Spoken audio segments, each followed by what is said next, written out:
Alright, imagine this. You're playing as Leon S. Kennedy, this rookie cop, in the all-new reimagined version of Resident Evil 2, which hit store shelves, by the way, in January of 2019 on PS4, Xbox One, and PC.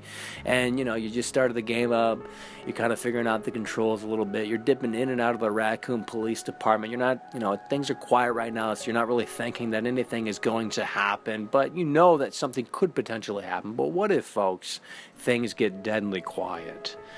And you're really suspicious about the quietness, and then all of a sudden, out of the blue, when you least expect it,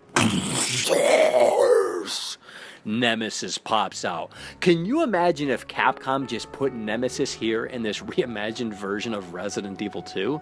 I mean, yeah, a lot of people would be confused and be thinking, like, what the hell is going on here? Why would Capcom do that? But that's one of the reasons why it would work, because it would be a surprise.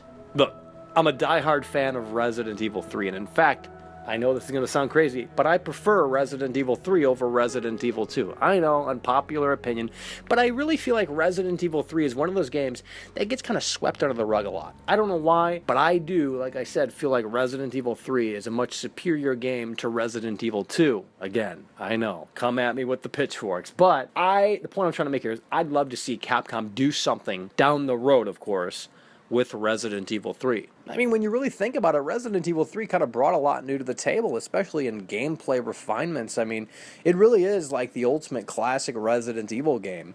It added in the 180-degree turn. That way, if there was like an enemy behind you, you can quickly turn around and deal with that.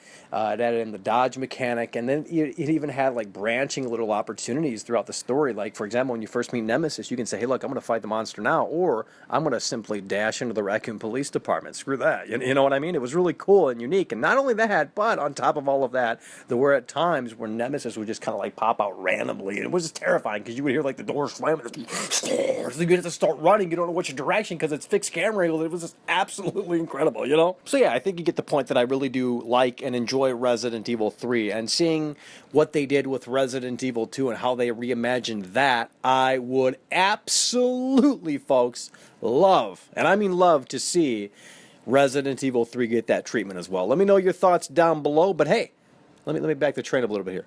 Maybe, like I said at the beginning of this video, they just put Nemesis in Resident Evil 2. I mean, again, that sounds absolutely crazy. Ain't gonna happen more than likely, but you never really know. I've heard some things about Resident Evil 2 featuring Resident Evil 1.5 characters, so it seems like they're kind of going all out here in this all-new reimagined version of Resident Evil 2. Obviously, time will tell. Let me know your thoughts down below. Thank you so much for watching, and I'll see you guys soon. Take care.